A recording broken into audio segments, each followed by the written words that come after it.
Resident Evil Requiem is right around the corner, and so far, it's looking to be quite something, alright. A campaign split up between two protagonists, with one featuring the classic survival horror gameplay, while the other appearing to be some sort of evolution of RE4 Remake's combat. And the entire game, with what we've seen at the Game Awards and various presentations, it seems to be this sort of cross between eras, which, for a game concluding a pivotal arc in the overarching story, is kinda genius, low-key. And apparently will feature the option to toggle between third and first person view on the fly. How the fuck would you even go about building areas and scenarios meant to complement two entirely different perspectives that have their own unique characteristics and advantages?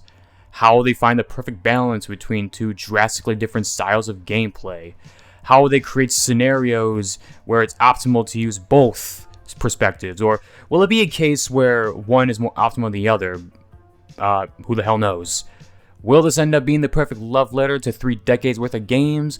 Or will it all be a fruitless endeavor in trying to please everyone? I don't know how the hell they're going to pull this off. But if they manage to do so, then I'll be the first to give Capcom the proper ovation. I will slide down on my knees right in front of Capcom HQ, just screaming and applauding, tears in my eyes, singing this franchise's praises yet again. But all speculating aside, it's time to take a deep dive into the franchise's latest chronological entry as of writing this, with, of course, that being Resident Evil Village.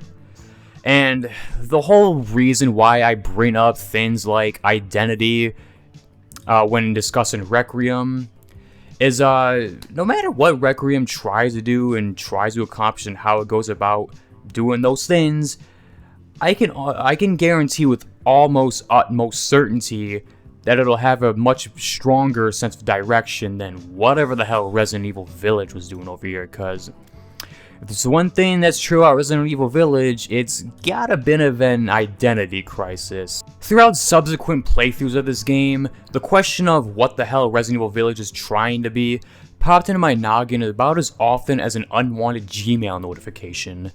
On the surface, it looks to be an evolution of the previous title, the title that sought to bring some old school elements back into the mix, going so far as to naming it Biohazard. And yeah, Village obviously carries over multiple elements from that game. The first person view, resource management emphasized by a crafting feature, a mixture of psychological drama and black comedy punctuated by an eccentric cast of villains, etc. But that's about where it begins and ends. Aside from the obvious, Village hardly even felt like a sequel to 7. Hell, if anything, it feels like the sort of like mishmash between like various Resident Evil games. Like the whole Resident Evil ilk. If this might be like a bit of a mean analogy to use, but it feels like a greatest hits album, but like they just put like a bunch of fucking B-sides. If you know what I mean. Like it teeters between so many different elements borrowed from Resident Evil's history to like completely underwhelming effect. And the game that it takes shit from the most is pretty obviously Resident Evil 4. It's an observation others have made before, no doubt, but that just ends up begging the question of whether or not this winds up detracting from Village, not only from an entirely basic casual play standpoint, but more importantly, how it stands alongside its predecessors, and how it cements itself in the series' long history. To put things bluntly, Resident Evil Village is a game that just cannot seem to find a footing of its own. And it's such a shame, given how it could have easily fixed some of RE7's more glaring issues. But instead of like evolving what Resident Evil 7 had brought to the table, it instead just like retreats upon familiar aspects of the franchise's history, again, to its detriment. Like, it feels like such a regression. And it's not only through the visuals, but it's also through the design principles and even the overall vibes of the game. It ends up restraining its own potential and ambition to ape the things we've already seen this series do before. Here are these things you may recognize. Don't you wish you were playing those games instead? Look at you running around through the Vamp Lady's castle. Doesn't this feel just like Resident Evil 1? Does it not make you reminisce? Please point at your monitor and tell us that you recognize these things, please! Yeah, the term identity crisis pops up in a lot of the conversations surrounding this game, and yeah, that's about as good as a description as any. 7 may have had this issue a bit too, but at least they tried to push the series forward, whereas Village, again, feels like a complete regression. Artistically, it just feels like a major stagnation point for this series, where it'll juggle a variety of different things, but not in a way that's actually interesting, but rather in a way that feels safe and easily recognizable. Pretty ironic that a horror game is too afraid to do anything that might alienate its player base, so it instead has to rely on beats that we've already seen before. It's doubly ironic, better yet egregious, that a horror game would make an actual effort to be less scary than its predecessor. I remember reading somewhere that Capcom had to tone down the scare factor in Village because audiences said spooked them too much. Now, ignoring how fucking stupid that sounds, it, ironically, perfectly encapsulates the direction Capcom took with Village. They just dialed like everything tenfold and it's completely fucking disappointing. Again, as opposed to building off of what its predecessor was able to establish. Nah man, people thought 7 was too weird and scary and off-putting. So let's create a more boring version of RE1 and RE4 and keep it in first person. It's not like borrowing ideas from previous titles is an inherently bad thing either. And a Village with a sort of celebration of sorts, that'd be one thing. But that's evidently not what this is at all. It's just a game that's trying to please as many people as possible, rendering itself incapable of committing to a strong sense of ideas.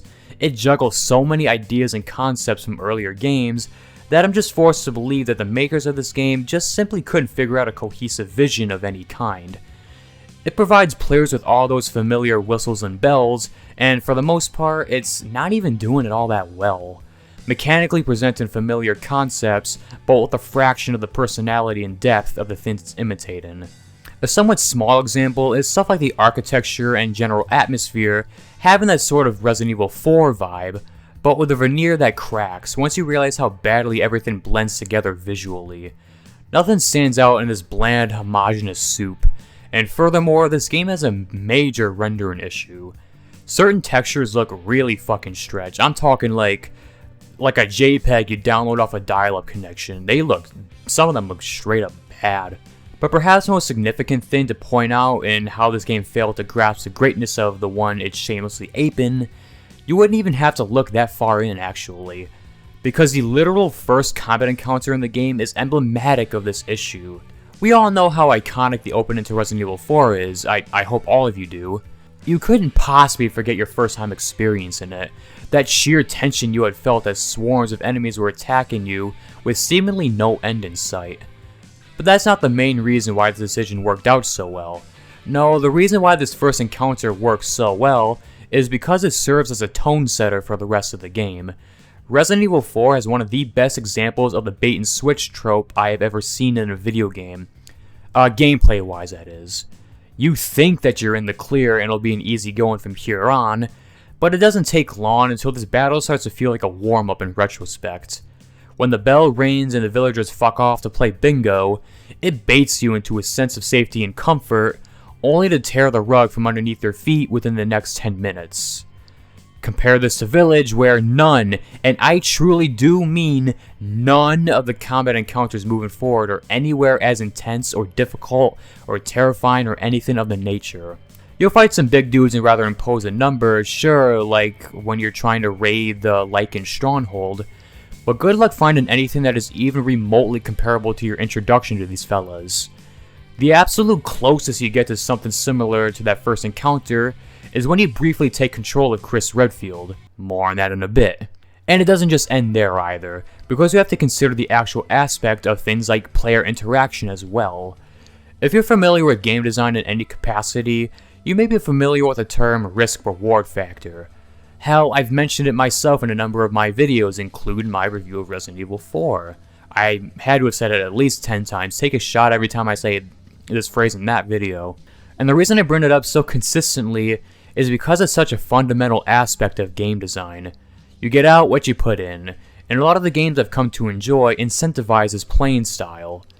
And in Resident Evil 4's case, the opening is so genius that it provides players with not one, not two, but 3 different methods for completing this section, each of which vary greatly in this risk-reward element. The safest method is to climb up the tower, wait a few minutes, then move along once the Ganados leave. but by refusing to participate in combat, you're not reaping any of the rewards for doing so. The other two methods pertain to directly participating in combat. Kill 15 enemies, then the bell rings. It's hard to do, especially on professional difficulty, believe me. But you'll also have plenty of treasures and munitions to pick up as a result for your efforts. But if that's not enough, you can barricade yourself in the same house where the shotgun is located. This will force Dr. Salvador to pursue the player, allowing for the greatest risk of all, but the best rewards of all, if you're actually able to kill the guy.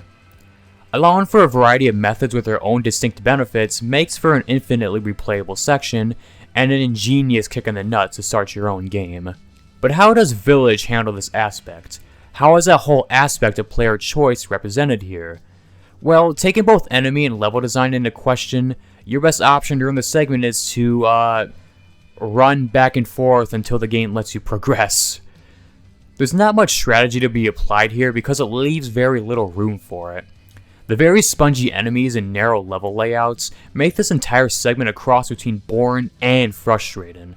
On normal, it's pretty whatever, but on higher difficulties, this shit is just a war of attrition. It is so not fun at all.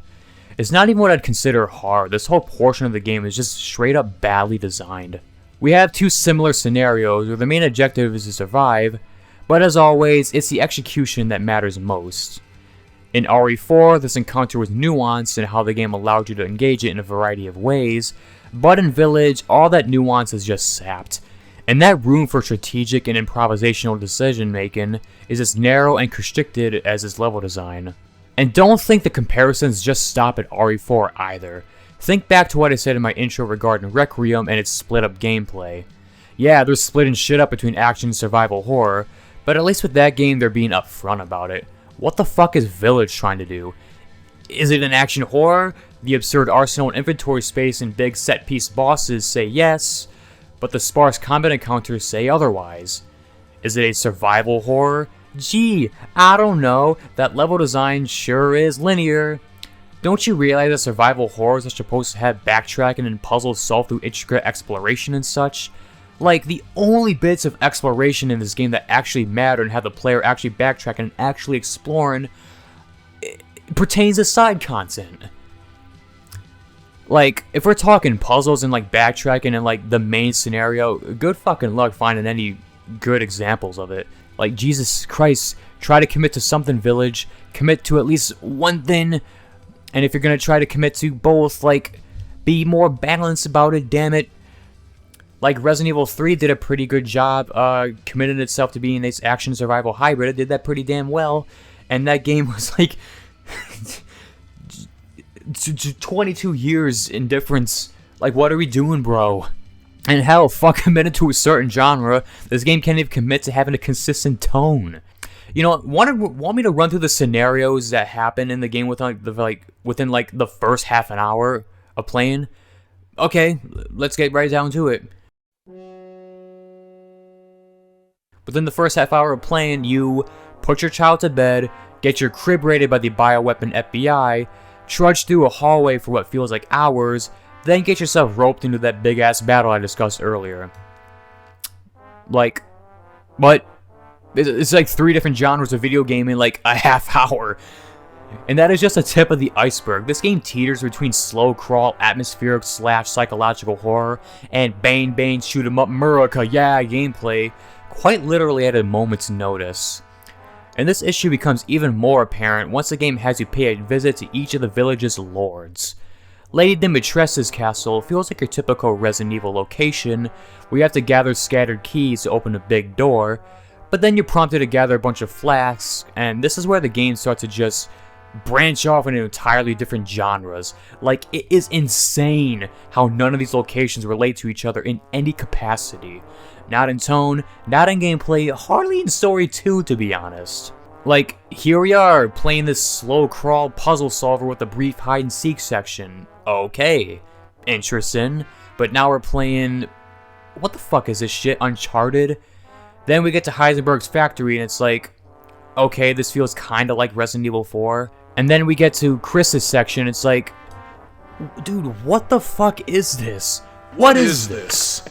I know that Resident Evil 6 gets hit with Call of Duty comparisons frequently, but come the fuck on. This is actually kind of ridiculous. I'll ask again, what is this game even trying to be? Why does Resident Evil Village insist on constantly breaking its own pace and tone, so it can cram in every gameplay style under the sun? I guess. Simply put, there's just nothing cohesive about Resident Evil Village at all. But I've gone on long enough about this already, so why don't we take a second to actually analyze the action and survival elements on their own terms. Playing a game that flip-flops between them like a dick in the wind can certainly feel jarring, and can put the developers' confidence into question, but if the gameplay itself is good enough, then perhaps I'm willing to offer an apology. So let's now take a closer inspection at the actual gameplay loop of Resident Evil Village. So, Village's gunplay sucks. I have about as much fun shooting enemies in this game as I do cleaning lint out of my pockets.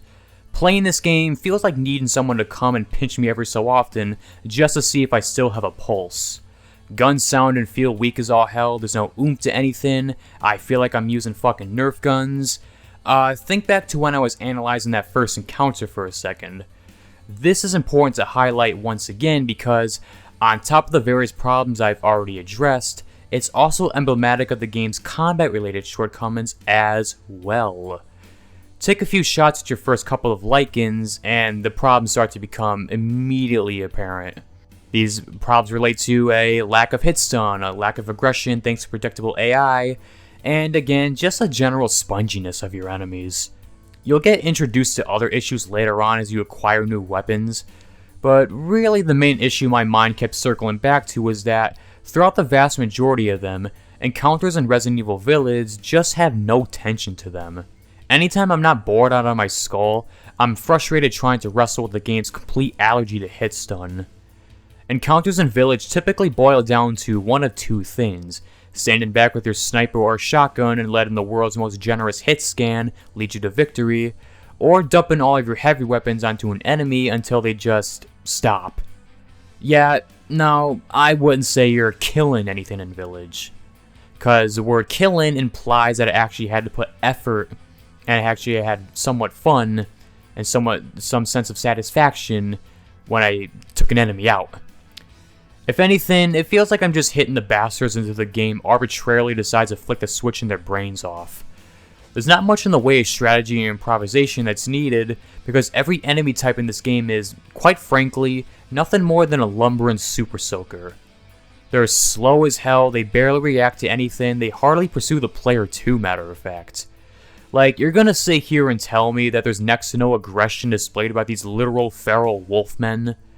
It's crazy too, because the series has introduced mechanics in prior games that would have made for a much more interesting, frantic, and even strategic system.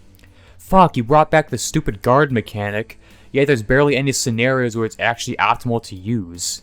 Why bother learning the intricacies of the timing window and using parries to set up cool displays of carnage, when you can just blow their heads off with a sniper rifle and be done with it? Moreover, the RE2 remake gave us glorious gore physics that, for some reason, just weren't replicated here. Imagine how fucking sick it'd be to blow the limbs off a Lycan, then have him act in a more desperate, erratic manner. It's so crazy how the series already figured out a neat way of getting around lacking hit stun, but the more action-focused title said, nah. It's just so boring, man. These enemies are all the same, they just have a shit ton of health and that's it. It feels like I'm engaging each enemy in the exact same way. The differences between, say, the Lycans and these anemic cloaked fuckers are negligible, and you wind up dispatching them in the exact same way. Just shoot them until they crumble. That's the philosophy with RE Village. This will hopefully be the last time I have to mention Resident Evil 4, but it utterly confuses me how the enemies in this game behave very similarly to the ones in 4, despite, you know, not having that same tank control scheme that favors positioning. Like, come on, if you're gonna design a first-person shooter like this, make your AI press the player, not just turn up the heat once you're a pinky's length in front of them. This type of AI works in RE4 because that game lacks strafing, but Village has much more in the way of movement, so that type of enemy AI doesn't really jive well here. Fuck. Not even the boss fights were spared from these issues. Sure, bosses like Morao try to get a little creative with his acid rain attack, but what type of hurdles does that even create? Oh, looks like I'll have to expend one more shotgun shell to break down the barricades created from his mucus.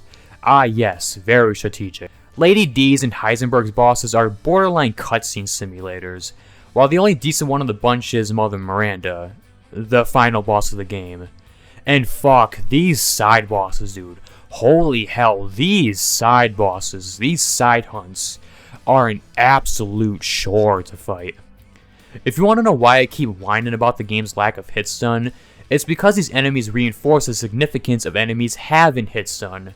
You need things like hit stun in a game like this, or else it's just gonna become a slog to fight guys like this. This giant fucking hammer, dude, I swear to fucking god, it took like, it felt like 20 minutes fighting this guy. Like, holy hell, holy hell, it's bad. Even direct sniper shots with the noggin don't even make him flinch. You just run around, chip away at his health, and then it just crumbles. It's straight up a war of attrition. And that's basically the combat of Resident Evil Village in a nutshell. Enemies that hardly ever stagger, have no mechanics to learn, and just have a fuck ton of health. It's boring. Get me the hell out of here.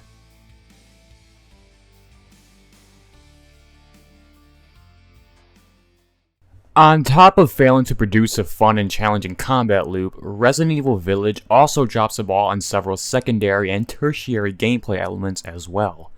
What do I mean by that? Well, as I had mentioned earlier while briefly mentioning the Houses of the Lords, this game adopts a variety of different genres to completely underwhelming effect. We already went over the ways I felt they failed to mesh with the game's overall tone, but now we're going to take a look at how they function as basic gameplay concepts. And with what we have offered on the table, there's puzzle solving, traversal segments, stalker segments, this hide and seek minigame where you run from an Arby's sandwich, a game of I Spy, you name it, it's probably here. And I'm not going to mince words here, I couldn't find a whole lot of enjoyment in really any of these little tidbits. Now what it really comes down to is an overall focus on automation and an overall lack of player engagement. Because when you really get into it, what are you actually doing in these scenarios? If you're thinking these minigames will put your mind and dexterity to the test, think again. Essentially, these are just glorified cutscenes where player agency and participation are kept at a minimum, which only take away from the tension rather than adding on to it.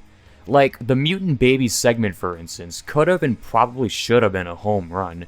It's a home run idea, and, I mean, the way the game built up to it is pretty good, and I can certainly appreciate the symbolism behind it all. But god, the actual gameplay aspect of it is so fucking lame. This shit feels borderline automated. You hide out under a bed, inside a closet, or between the walls, wait for the goober to stop wailing, then you're home free.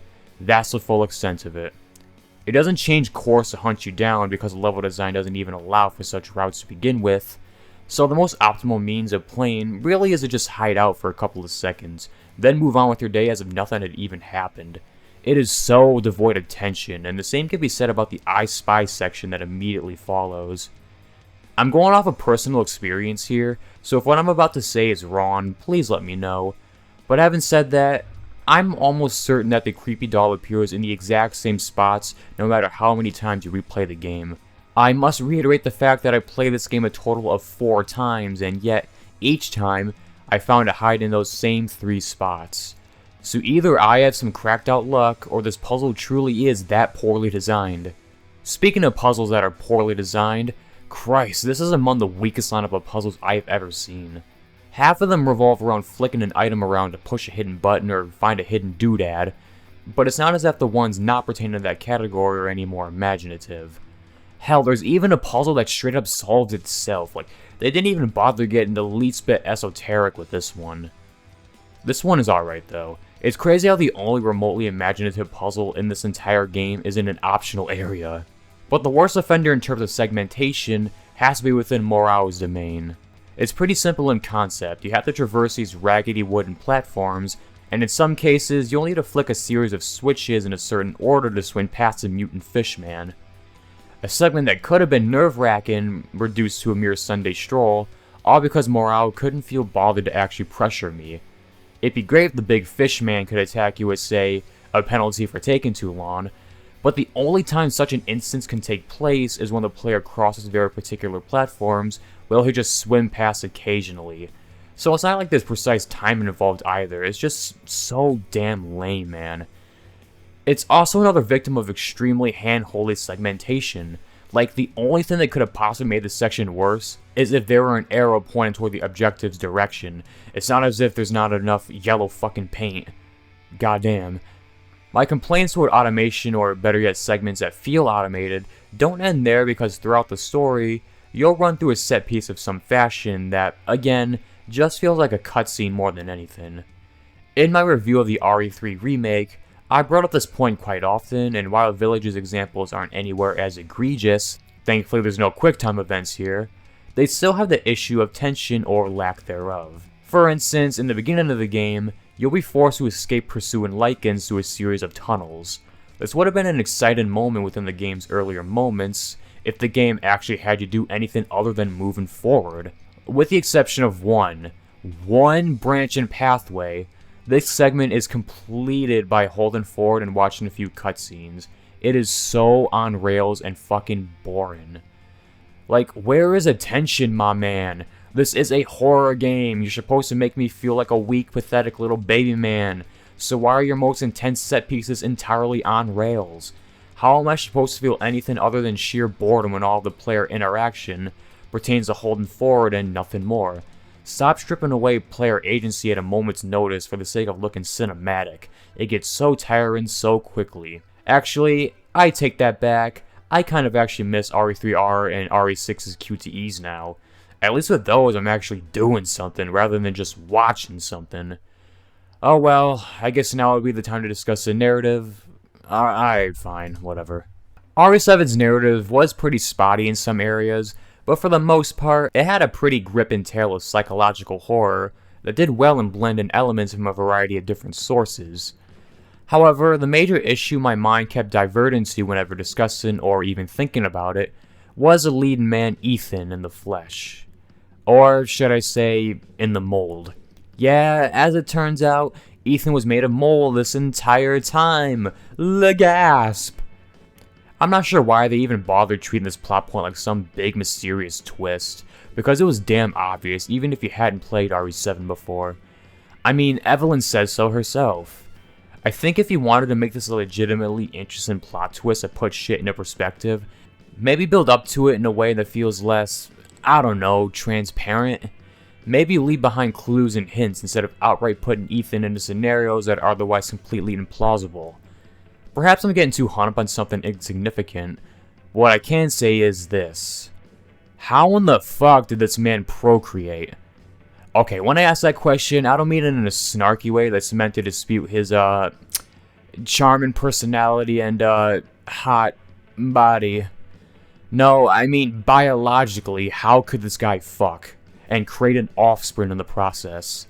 This man is a walking clump of Play-Doh. Surely that causes retention of bodily fluids and whatnot. I mean, he can still bleed and probably piss, but if, say, Big Boss could go infertile as a result of radiation exposure, then surely the same could be said for a man that was literally reconstructed out of silly putty. But who cares about biology with a story as epic as this? He's a loving, caring father, and now he's out on a quest to rescue his child from an evil, corrupted village. Who the fuck am I to question his legitimacy as a father, when he so clearly cares for his little chudlin enough to rescue her from such underdial peril? His name is Ethan Winters, and he is going to save his family. God fucking damn it, motherfuck. He's even dumber than he was in 7. Okay, theory time. Getting reconstructed out of the mold means that eventually Ethan will deteriorate. We see as much by the end of the story. So we're aware of the physical longevity someone like him has, but what of the mental longevity? The way I see it, your cognitive skills cease long before your physical body does, which would explain why Ethan is such a fucking moron in this game. But you see, he's sort of evolved in Village. In 7, the major complaint I had with him was that the game couldn't quite figure out what they actually wanted Ethan to be, an established character or a player insert. They kind of teetered between two and it just kind of didn't mesh very well overall. But for the sequel, Capcom were left with no other option but to completely veer in one direction while abandoning the other. Of course, they went with the former, amplifying all of Ethan's worst qualities as a result. The worst thing you can do with a character that has the charisma of a cockroach is make him talk more. A lot more. A lot more. Not only does he display a confounding lack of situational awareness, but he also, tries to act like a badass sometimes, but it just ends up sounding like Christian Bale as Batman. I mean, fuck, just look at the way Chris shrugs him off. This motherfucker ain't intimidating nobody. Damn straight, Will. And when I find Miranda, she's a dead woman. So here we have the second biggest issue with Village's narrative. The same issue that's plagued a lot of writing in media lately, especially in video games. Needless exposition that does nothing but sour the mood. We can't allow our audience to actually marinate in the emotional gravity of the situation. We gotta have our characters spout every possible thing that's in their minds. We can't allow subplots to build up organically. We have to listen to Heisenberg spew his entire plan in a single cutscene. I consider this an extension of this complaint, but all the lords are like that, matter of fact. They all suffer from that same fundamental issue. They just don't have an organic presence in the story. You meet up with them once in the beginning, then they kinda just fuck off until you reach your respective houses and fight them. To give them some credit, they do a pretty good job in establishing a dynamic between Miranda and her subjects. There's a pretty intense rivalry between them, so it just feels so underwhelming to do absolutely nothing with this dynamic from then onward. No underhanded tactics to try and take Ethan for themselves. No further banter between any of the lords. None of them actually interfere with Ethan's quest in any capacity. They just sit and wait for Ethan to come to them, and that's incredibly lame. Like, you have this eccentric cast of characters with really cool abilities and lore. Fucking use them, damn it. Earlier entries had no issue doing this. Resident Evil 3 had Nemesis, a monstrous bioweapon who would chase your ass down, actively forcing you to reconsider what route you're gonna take. And in Resident Evil 4, you had a bunch of characters who would frequently show up either to interfere with Leon's objective or simply aura farm. But fuck, they at least were doing something. Even Resident Evil 5, yes, even Resident Evil 5 had villains who felt more involved than the ones in Village. And that's Resident Evil 5. That game sucks. The antagonist here is so grossly underutilized, and it is a painful example of missed potential. Just travel to their boring houses, play their boring minigames, then partake in their boring boss fights. Rinse and repeat. It's so boring. There are other problems I have within the game's narrative, namely this bizarre plot hole you come across towards the end, where it is revealed that Spencer and Miranda were in cahoots. This is an odd plot twist, and that's for two big reasons. Number one, the way it's presented kinda softens the impact a twist like this could have had. Like, if you're gonna drop this gargantuan retroactive bombshell that goes well beyond the events of the first game, maybe don't relegate it to an optionally obtained file most players likely won't ever notice. Hell, I didn't until my second playthrough. Oh, right, there was a second reason, my bad. Anyway, reason number two, it's a pretty blatant plot hole. One of my biggest pet peeves with retroactive additions to a franchise's lore is that it winds up forgetting crucial details that only make way for more questions rather than answers. And in the case here, if you've played RE5 or are at least familiar with its plot, you would remember that one of Oswald Spencer's biggest goals was to achieve godhood. And if he were in contact with Mother Miranda and by extension the Megamycete, shouldn't he have obtained the means to do so? I don't mind this sort of stuff on paper. These franchises span a variety of producers, writers, what have you, and you gotta find some ways to forge that connective tissue. But you have to consider all aspects of your continuity, or else these lore changes are gonna come across as head-scratching at best and nonsensical at worst. But I've said all I needed to say, and if I had anything else, I'd just be nitpicking. So I guess now would be a good time to finally pack it up. So, with Village out of the way and Requiem on the way, I suppose a quick series ranking is in order. I've beaten every numerical entry within the past 2 or so years, so I am pretty confident in my summations. And having said that, let's start at the bottom and work our way to the top. Coming in dead last is, to the surprise of absolutely no one, Resident Evil 6. Yeah, this game still blows chunks. I didn't review it yet, and perhaps I will in the future, but just know that I really cannot stand just the mere existence of it. It's boring as hell with its frictionless combat encounters and barrage of dumb minigames, on top of all the padding it has. Like, Jesus Christ, how long is every chapter? Like, they all feel like they're 2 hours long. The whole game is like 25 hours, like, Jesus. But those issues are secondary to the fact that this game is just a straight up bastardization of the franchise. Nothing about this is Resident Evil except for the name. Moving on. The runner-up for last place is the RE3 remake. If you're a longtime viewer of this channel, you're probably scratching your head right now, and I wouldn't blame you.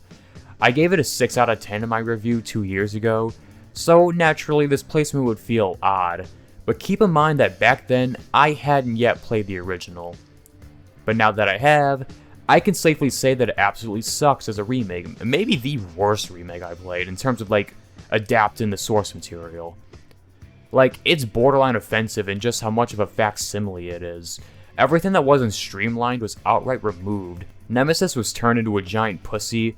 Any sense of urgency is completely sapped in favor of cheap, automated spectacle. Moving on. Number 11 is a game this video was dedicated to, Mr. Village. I don't need to add anything else, but I feel I should give a general recap of my thoughts in case some of you fell asleep or something. Bland, attention-devoid combat system with bullet sponge enemies, a general lack of direction as it borrows several elements from several past titles to underwhelming effect, and a narrative that is both stupid and painfully melodramatic on top. Anything else? Nope, nothing else is needed. Up next is RE0, number 10 on the list. While this clearly isn't the worst the series has to offer, I will say that it's arguably the most tedious. I still have no idea what Capcom were smoking when they decided to ditch item boxes in favor of this drop-in mechanic, but it's such a fundamentally poor design choice. Add in other aspects like progression items taking 2 inventory slots, constant micromanagement between you and your partner, and annoying enemies to fight, and you got yourself a massive headache of a game. I guess if there's one saving grace here, is that it does retain some of the atmosphere of the RE1 remake, albeit not nearly as much. Moving out of the bottom 10, we have Resident Evil 5. This is a bit of a weird one, because on one hand, its combat system is actually a lot of fun, especially with a partner. And hell, there's certain elements of this game that I say were handled better than in RE4. However, the thing about RE5 is that, despite having a rock-solid gameplay loop that's loads of fun, literally everything else about it sucks. There's zero atmosphere the entire way through, the aesthetic is butt ugly, and not in a way that's fitting, and its more action-oriented direction in general just strayed too far from what makes this series so unique. It doesn't feel like a Resident Evil game, not quite to the extent of RE6, but you know, man, this was a sign of the decline. This is when Resident Evil just stopped giving a shit about what it was, and we're just trying to pander to casual audiences. This is where the downfall really began.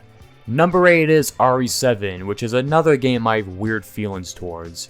The big selling point here was its attempt to usher in a new era for the series, where it would be the sort of past meets present ordeal. And that premise is well reflected in a number of areas, but I feel as if it had trouble committing itself to its own ideas, leading to this weird disconnect once you escape the Baker Mansion. It starts off solidly enough, but it doesn't take long for its ambition and imagination to just fly out the window. Number 7 is the RE4 remake. A fun game, no doubt, and I think some of its story changes were beneficial, especially when it comes to Luis. But it has a lot of the same issues most AAA remakes have, mostly in terms of providing a much safer, more diluted experience than the original. This is reflected in the narrative that couldn't maintain a consistent tone to save its life, while sanding down a lot of the characters' dynamics on top of it. But it's still a blast to play and actually manages to justify the existence of parry mechanics. Crazy, huh? You don't see that every day. Number 6 is the game that started it all, RE1. I don't even need to talk about how influential it is, but what I will say is that, even 30 years later, it still holds up beautifully. Sure, there's some first game isms here and there, but for the most part, this is still a rock-solid survival horror experience. And I think it's still pretty unique in the sense that it captures a sick, grindhouse B-movie aesthetic that I don't think any of the future titles had. Sliding our way into the top 5, we have the RE2 remake. See? proof that I can still appreciate modern remakes, as long as they're actually well made. It still removes and reinterprets stuff from the original, but I still think the inclusion of gore physics is one of the best decisions this series has ever made. On top of that, the oppressively dark light and ingenious sound design allowed the remake to maintain the original survival horror philosophy, just in a different context. Plus, Mr. X is just a fantastic enemy. Even after multiple playthroughs, this motherfucker still gets to me. Number 4 is Resident Evil 3. A perfect way to cap off the original PS1 trilogy. Does a brilliant job in recontextualizing its core design principles, on top of having the most well-balanced mix of survival and action gameplay to date. With all these merits further elevated through the inclusion of Nemesis, one of the most terrifying enemies I have ever encountered in any video game, ever.